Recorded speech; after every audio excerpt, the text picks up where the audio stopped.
A horrifying viral video shows a small child in a restaurant being surrounded by NYPD who demand his papers, please. And this is so similar to what we saw in Austria.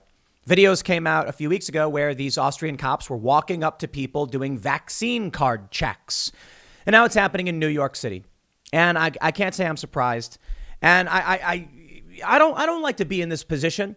I'd like to make videos where I'm like, it's all Skittles and rainbows and everything's getting better. And there are people who are mad. They say, oh, Tim's always so pessimistic about things. And I'm like, what am I supposed to talk about? Am I supposed to ignore this? Am I supposed to say that things are getting better? We got another report from timcast.com that Apple is closing, 16 stores or whatever. Sure. I can talk about what's going on in red states and say out here, things seem to be fine. Blue states seem to be getting a whole lot worse. So I don't know what to tell you. There's a lot of people who expect they just want good news. They want political news, but they want it to always be a good thing. Meanwhile, bad things keep happening. Suppose I could just stop talking about the decay and the rot at the core of, say, the NYPD, New York City, and these blue states, and then we could all go on our merry lives with blinders on and just ignore the problems that are happening around us. Suppose we could launch a pop culture channel or a vlog to try and balance out the constant, pessimism. No, I really mean it. Look, this video I have this video up from Instagram. It's from Lexit movement, Latino exit from the Democratic Party. And they're showing what appears to be a small child and the police. And you've got what's called NYPD TARU, Technical Assistance Response Unit, filming as they're being evicted from none other than Applebee's. It appears to be the same Applebee's, I believe it is, where several protesters tried to eat and were kicked out. Now, the Timcast crew is currently doing some digging and some fact-checking, some journalism to figure out what's going on. And it appears the child was not part of any protest. This was a family of individuals that had just come in for food. They had no idea what was going on. Many don't know about these vaccine mandates. Well, here's the news. Look, you can see the video, and I'll make the point about the NYPD as well. You can see this woman, they don't know what's going on. We've had people on Timcast IRL talk about how the NYPD is not really enforcing these lockdowns and restrictions. Yes, they are. Yes, they are. And you need to understand the importance of this video before we get into all this news, because I want to shout out Michael Malice, as we often do. Michael Malice has a quote, and I think you should take it to heart. There is no law so obscene that the police would not be willing to enforce it, up to and including the mass execution of innocent children. Michael Malice on the Waco siege, Twitter, 2021. Now, Michael Malice has made this quote on many different issues related to similar things. But you take a look at what happened in Waco. You take a look at the firebombing of a house with children inside of it. And then you have to realize that Michael's correct. A lot of people on the right, a lot of conservatives don't want to accept it. A lot of people on the right have been saying back the blue, but we're starting to see that change. And this is why I've been saying abolish the police. Now, I'll stress the point. I think the concept of a police department works. A corrupt culture in decay, it doesn't. It just doesn't. And this is exactly what I was warning about. If you have a year's advance notice that police will stomp your face in over these restrictions, then you were given advanced warning. Abolish the police now before they come and they demand papers from your 5-year-old child. So I'm not going to pretend like what we're seeing in this Applebee's is on the same level as Waco. But I do think it's fair to point out that Michael Malice was not wrong, because he was just basing his statement off of Waco. Or at the very least, whatever a statement may be based on, we have seen these things happen with Waco. Now, there are a lot of people who don't like the vaccines and are skeptical and all that stuff. I'm not here to argue science with you guys about efficacy or anything like that. I can tell you about shutdowns. I can tell you that they're already doing 4 vaccines in Israel.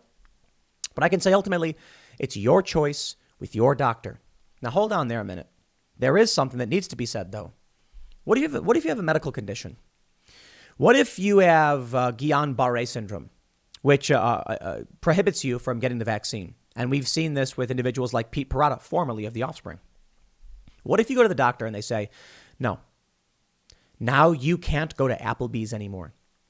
And what that means is these police officers, while not directly causing harm to that child in terms of what a vaccine could do to someone with a medical condition, they're outright saying, you have no rights. We have something called the Americans with Disabilities Act.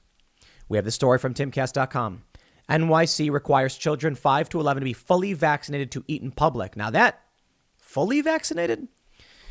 Yo, I hope you guys over at Timcast got this right, because last I heard it was 1 shot, not 2. But I don't know what fully vaccinated means anymore because they keep changing. But I will make this point. There can be a child who cannot get this, and the police don't care. They will say, get out. Get out, or else. We saw it in this video. Now we have this report.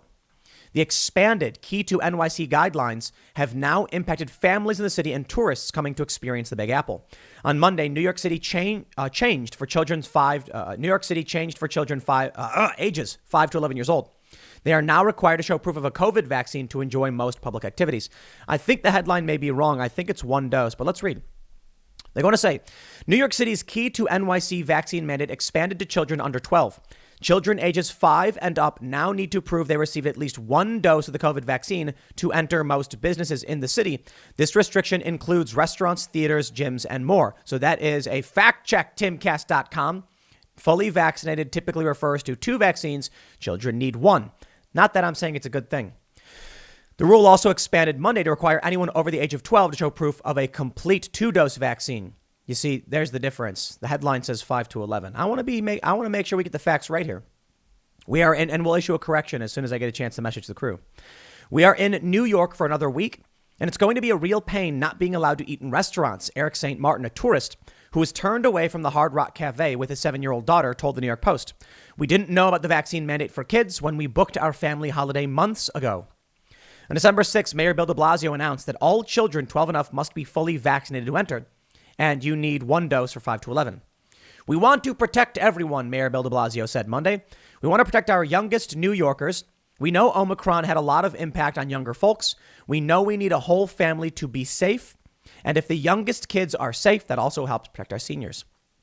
The new mandate was in full force as of Monday throughout the city.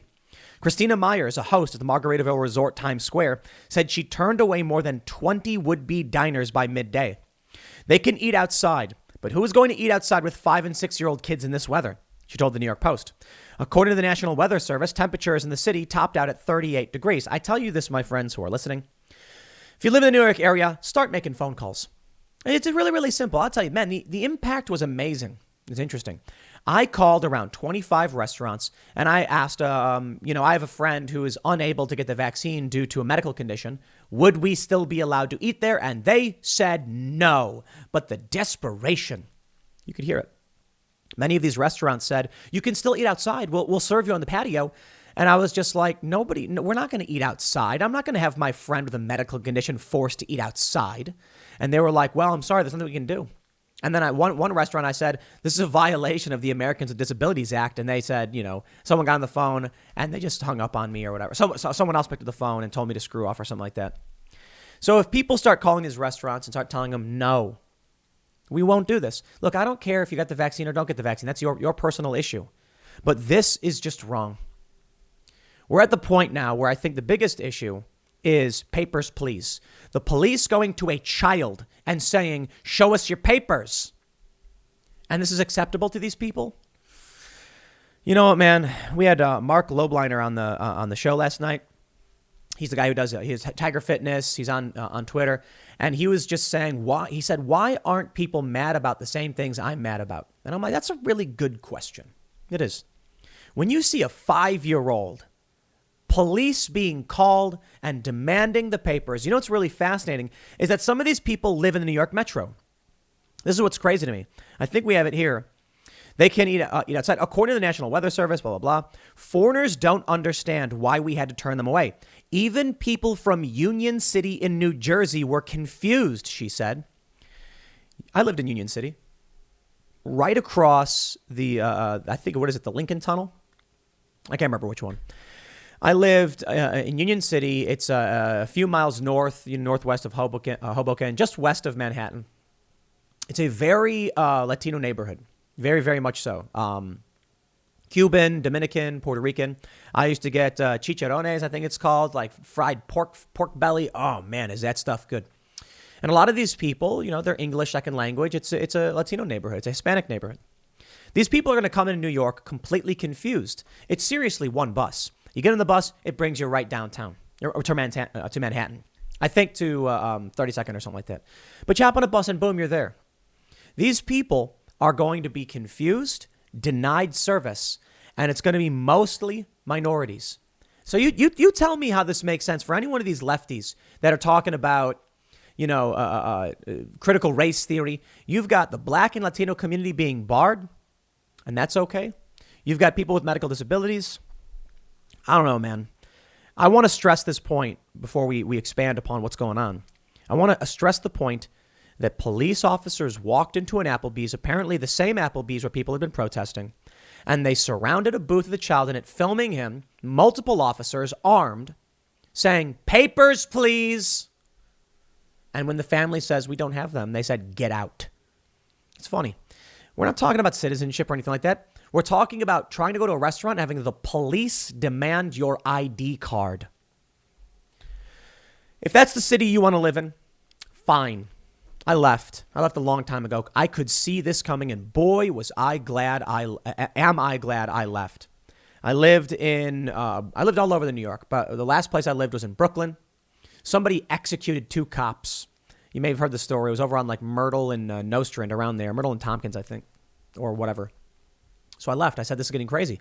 I moved to Union City. Well, first I went to Florida. I was in Miami for a year, came back, went to Union City and said, because I was working for Fusion.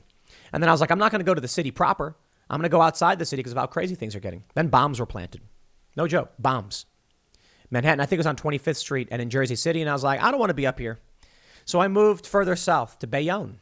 And I was like, it's still in the metro. If I want to go to the city, I can. And I move away from everything. And I could just see the protests getting worse. I could just see the political escalation. I could just see the conflict and crisis across this country. And I thought, the last place you'll want to be is New York City. So I moved to South Jersey, the Philadelphia suburbs. And this is all over the course of a couple of years. And then the lockdowns happened. And I just said, you know what? It's time to get away from cities in general. These, people who live in cities, they're crazy. I saw the rioting, the lockdowns and the rioting. And that was it for me. I mean, when the rioters crossed the bridge, I'm getting out of here, man. Now we're in West Virginia because I'd rather be surrounded by trees with some property and just it's a lot cheaper to have more land and get away from the crisis because you want to live in these big cities. You want to, and people are buying up these properties like crazy. It's nuts.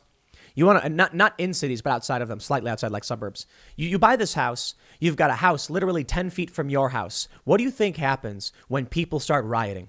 No. Where I am now, we're setting up the new facility. We got 50 acres, and I'm just saying, get away from the cities. Now, I will tell you this. I think I chose the right state to be in, West Virginia. There's that chart I mentioned the other day where people are fleeing California, Illinois, New York, and they're heading to Florida and Texas. West Virginia is not seeing that large of a population growth. It's actually right in the middle. There's a slight growth of like a few thousand people or whatever, whereas California saw hundreds of thousands flee. And I'm like, that's probably the right choice. You got some growth, but not too much. Let everybody go to Florida and overdevelop and crowd.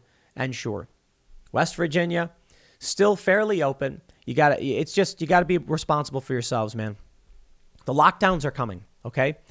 And I'll say this, yesterday on Timcast IRL, Luke Rudkowski, he was saying he thinks that COVID's over. He thinks that with Omicron being mild and everybody getting it, it's going to result in people just saying, fine. He said the Democrats are going to realize they can't win on lockdowns. So they're going to say, we've done it. COVID is finally over. We've solved the problem. And that'll happen just before the elections. And you know what? That's a really good point. I think Luke might be right about that. I really, really do. I'm not sure.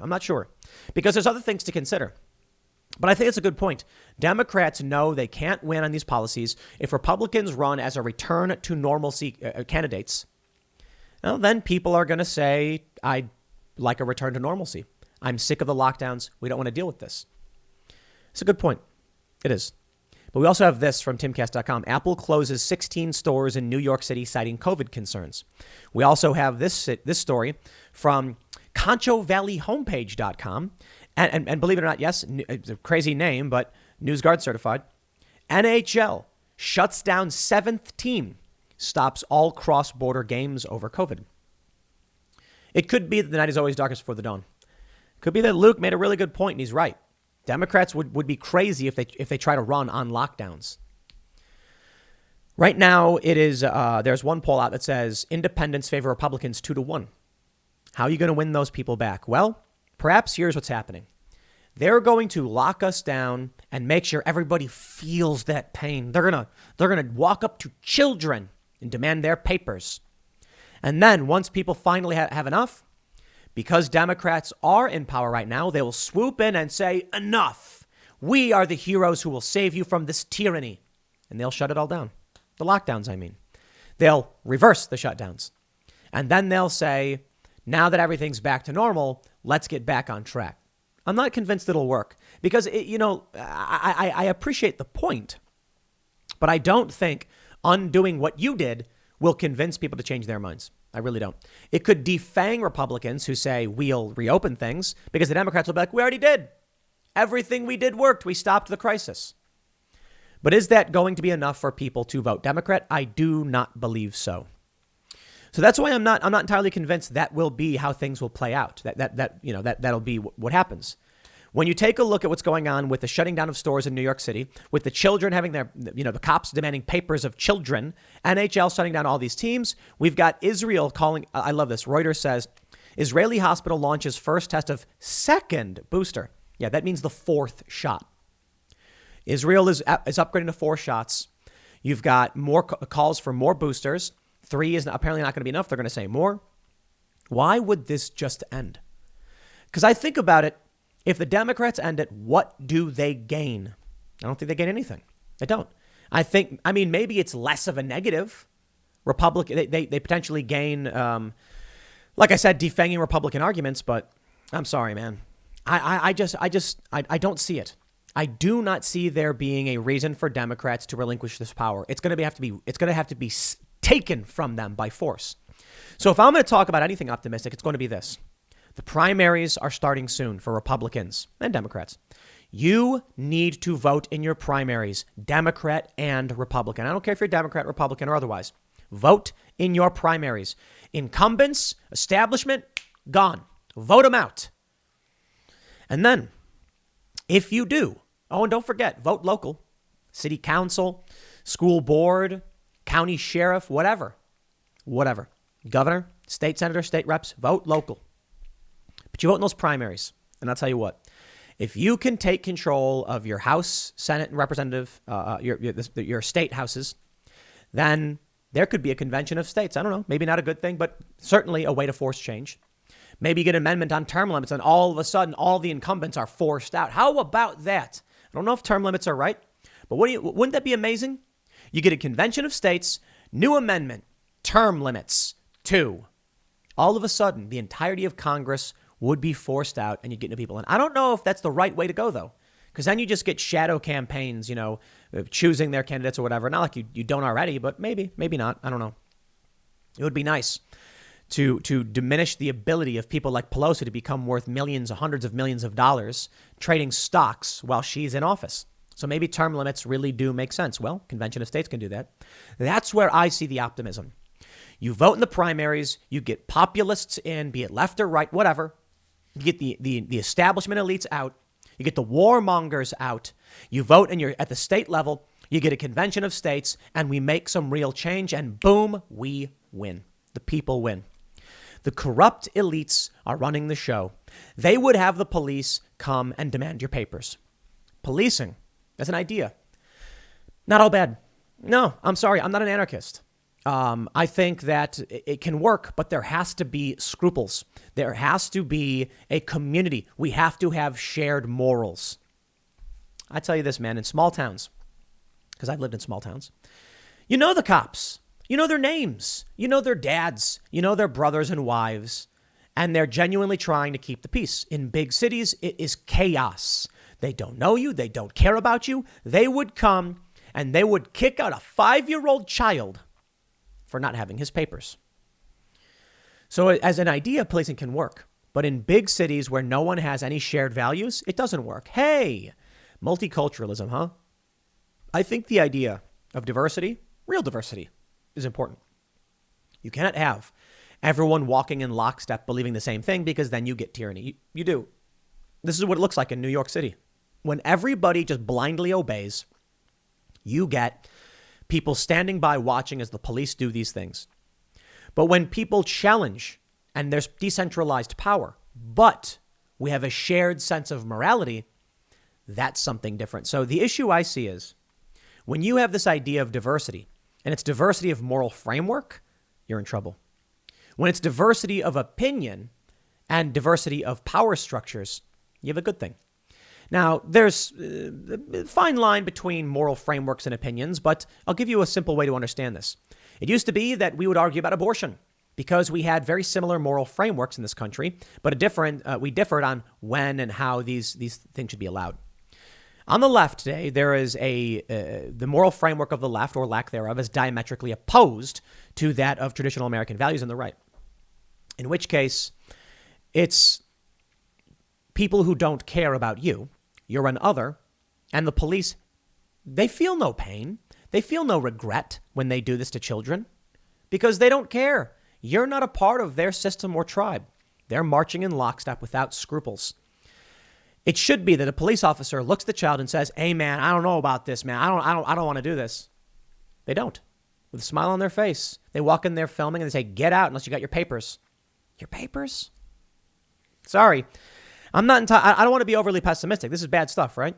But if you get out and vote locally and in the primaries, this will be done by November. I'll leave it there. Next segment's coming up at 1 p.m. on this channel. Thanks for hanging out, and I'll see you all then.